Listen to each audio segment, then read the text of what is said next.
પોતપોતાના ઈષ્ટ દેવતાને યાદ કરી લેશું, આપણા માતા પિતાને, આપણા ગુરુજનને. આપણે એમની પાસેથી માત્ર આશીર્વાદ લેવાના છે, બાકી એમની કોઈ સહાયતા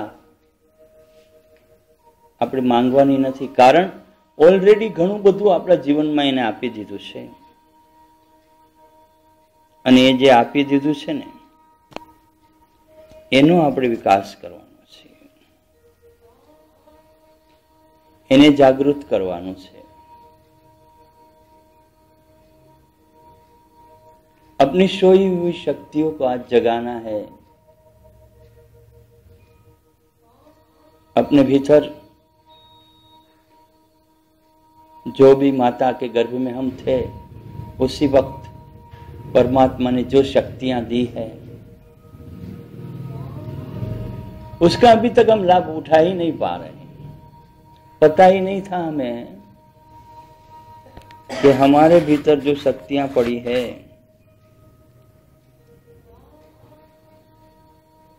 उसी से हम सब कुछ प्राप्त कर सकते हैं. ऐसी हमारी पास शक्तियां पड़ी है.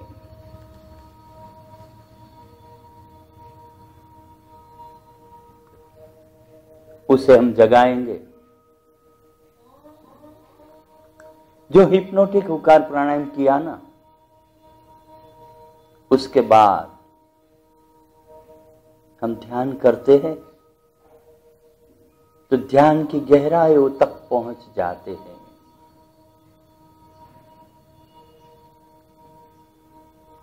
बिना सब्जी की रोटी और सब्जी के साथ रोटी,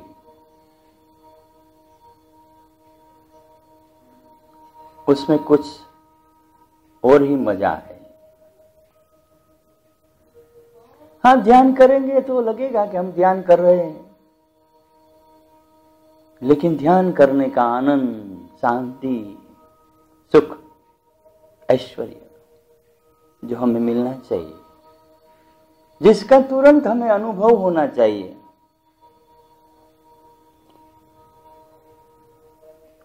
वो नहीं होता.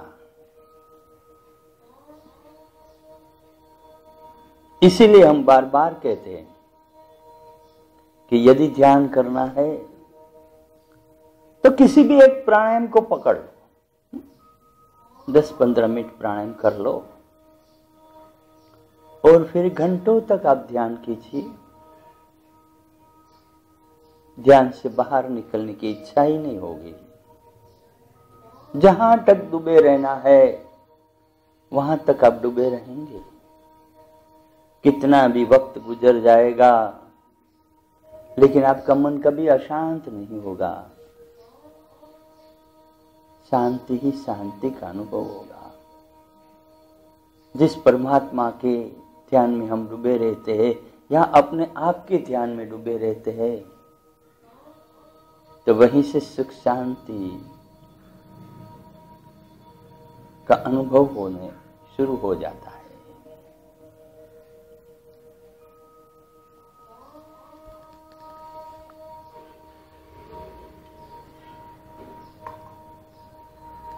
तो यही ध्यान की पराकाष्ठा है, क्योंकि यहां से सीधा रास्ता ध्यान के बाद समाधि की ओर जाता है, और समाधि के बाद केवल ये पद की प्राप्ति होती है. लेकिन समाधि प्राप्त करना ये इतना आसान नहीं है. लोग बातें तो करते हैं समाधि की, जिनको समाधि लगती है उसको प्रणाम हमारा, लेकिन समाधि एक अनुभव की चीज है, वो किसी को सिखाई नहीं जाती. अपने आप ध्यान से समाधि की ओर आप कन्वर्ट हो जाते हैं. आपको पता ही नहीं चलता कि आप ध्यान कर रहे थे और कब समाधि में चले गए. और वही समाधि का सुख जब प्राप्त होता है तो उसमें शास्त्र में लिखा है कि एक तो निर्बीज समाधि है, एक सबीज समाधि है। शास्त्र में लिखा है तो कुछ तथ्य तो होगा ही, लेकिन मेरा अनुभव यही कहता है कि समाधि न तो सबीज होती है, न तो निर्बीज होती है, और निरंजन निराकार होती है।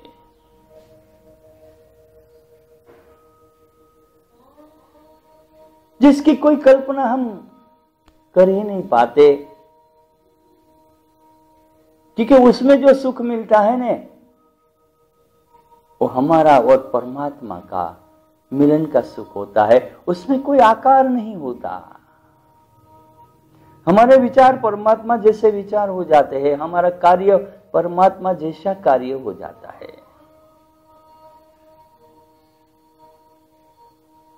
हम कभी किसी को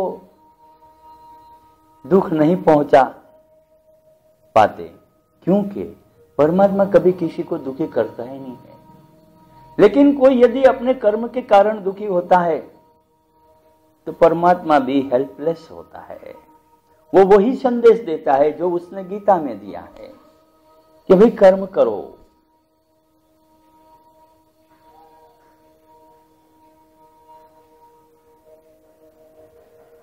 यदि आप कर्म करेंगे, अपने सांसों के साथ प्राणायाम करेंगे और अपने ही सांसों के साथ ध्यान करेंगे,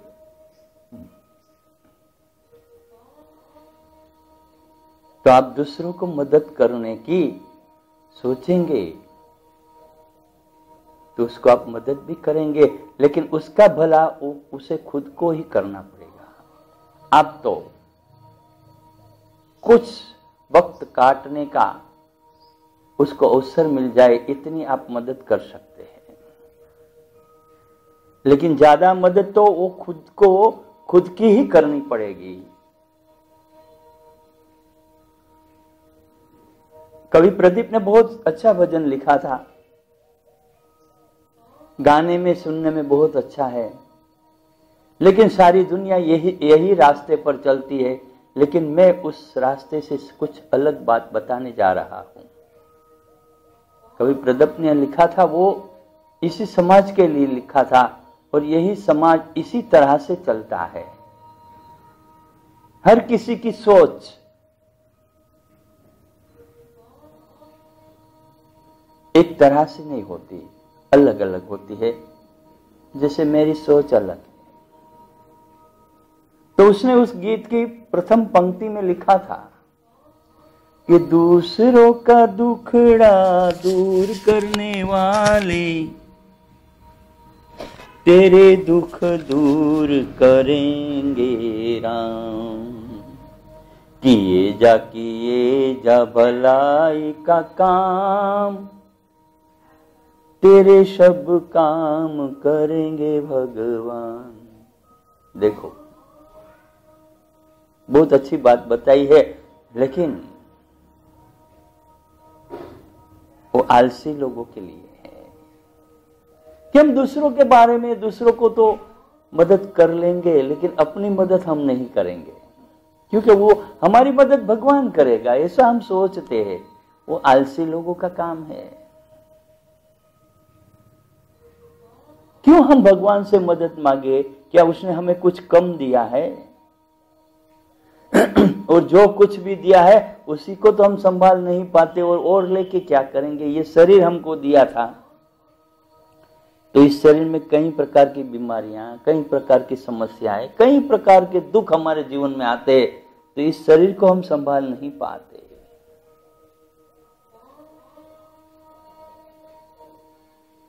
और बार बार भगवान से मदद मांगने चले जाते हैं, दूसरों को हम मदद करते। क्यों?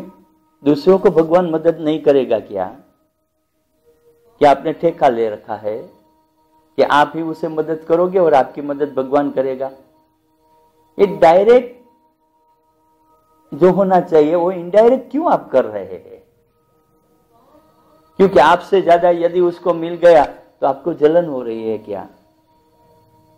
कि शायद भगवान उसको कुछ दे देगा तो मेरे पास कम पड़ जाएगा, मेरे को भगवान देवे और मैं उसको दूं तो उसमें से थोड़ा कुछ दूंगा। क्यों उसको थोड़ा देना चाहते हो? यदि उसके कर्म के हिसाब से उसे ज्यादा मिल भी जाए तो आपको हर्ज क्या है, तकलीफ क्या है?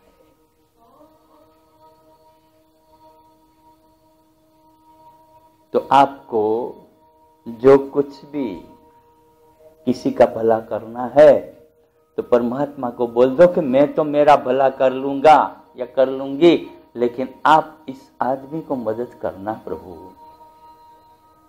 हाँ, मैं अपने से बन सकता है उतनी मदद कर दूंगी, लेकिन अब आगे की जिम्मेवारी प्रभु आपकी है।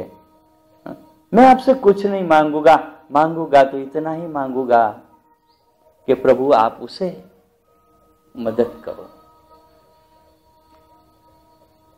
उसके जो कर्म हो गए हैं उसको सही दिशा बता दो भगवान, कि सही रास्ते वो चले। उसको ऐसा अवसर प्रदान कर दो, क्योंकि हमको ही अवसर जो दिया है वो आप ही ने तो दिया है, वरना हम तो निकम्मे थे। अपने बारे में कभी सोचने का अवसर ही नहीं मिला और ऐसा सोचने का विचार भी नहीं आया।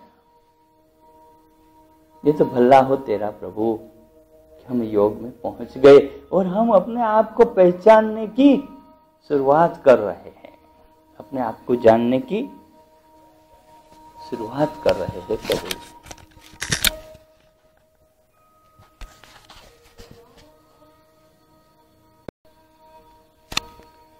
પોતપોતાના ઈષ્ટ દેવતાને યાદ કરી લેશું, આપણા માતા પિતાને, આપણા ગુરુજનને. આપણે એમની પાસેથી માત્ર આશીર્વાદ લેવાના છે, બાકી એમની કોઈ સહાયતા આપણે માંગવાની નથી, કારણ ઓલરેડી ઘણું બધું આપણા જીવનમાં એને આપી દીધું છે. અને એ જે આપી દીધું છે ને એનો આપણે વિકાસ કરવાનો છે, એને જાગૃત કરવાનું છે.